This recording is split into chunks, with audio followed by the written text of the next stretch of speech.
So somebody had said, for a child who spent so much time in biomedical and not in conservative therapies, which include ABA, and starts at 12 and has no real expressive language but does have receptive, what is the prognosis as the brain has matured? So I'm going to cut to the chase on that question, because there are a lot of people out there that are watching that, you know, what moms will say to me all the time is they say, I missed the boat. I missed the boat. I didn't know about ABA. My child is now 12. In this case, the child, no real expressive language, but does have receptive language. And it's what everybody wants to know. What are my odds? What are my chances? What's the prognosis? How's my child going to do? And you know what? I just say jump on the bandwagon now. You know, your child needs to learn how to communicate. We can't tell you what the end result's going to be. Yeah. But do it now. There's a lot of kids are still learning. Yes. There's so many kids are still learning.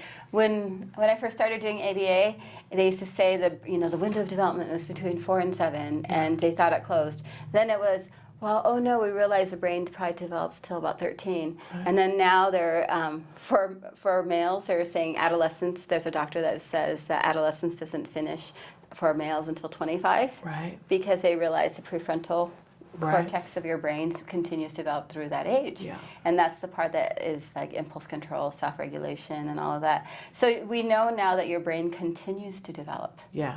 You know, through your 20s. And just do it now. Your child needs to learn how to communicate, be able to express himself when teen years come and he still is who he is, autism or not. They need to be able to tell you what they want, what they're interested in, what they're willing to, what they really want to do. And they need to be able to tell you, because if they can't tell you, it usually results in some other kind of challenging behavior. Yeah. This young person has a right to functional communication. Definitely. And, the quickest way that you're going to learn that is through ABA. And their life is going to be so much better the rest of their life for having functional communication, the ability to say in whatever form they can, to be able to say with an iPad or with speech, I have to go to the bathroom. I want sour cream and chives on my baked potato. Step away from me.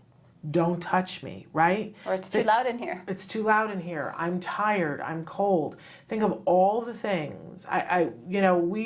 We were challenged a few years ago that one of the people here at CARD said that they'd love to have a day of no vocal speech. So hard. Right? And to have everybody see what that is like. I honestly don't think that we're capable of doing it.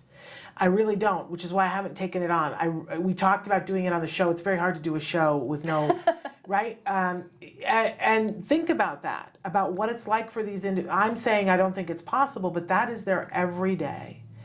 And the frustration that I would feel if it was 10 minutes, and I'd be writing notes, and that's not fair. But that's communication. Right. Doesn't matter, that's communication. Right, or even pointing, that's communication. Yep. So giving this individual functional communication skills is going to be the biggest life changer for them right now, and then everything else you get is going to be on top of that. But I love, just start. Yep, just start and see where you get. Yep, just start and say, hey, this is our first focus. He needs to be able to tell us what he wants, what he needs, how he feels. Yeah, and everyone has a right to that. We have a wonderful, wonderful viewer who watches the show a lot, Mike Hipple, who is a huge advocate for assistive communication, and he had to wait a while to get his, and he has written about that. And I know, Mike, I can hear you saying, make sure that they know the importance of this. And I always think about Mike when I'm talking to a parent who is in the space of, well, I don't know about ABA and starting ABA later.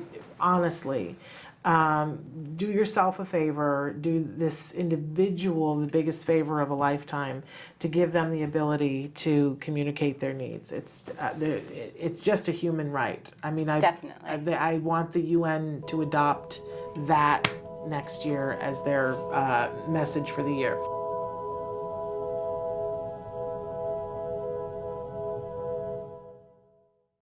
Hey, thanks for watching Autism Live. To subscribe, click here. And if you'd like to check out some more of our videos, click here.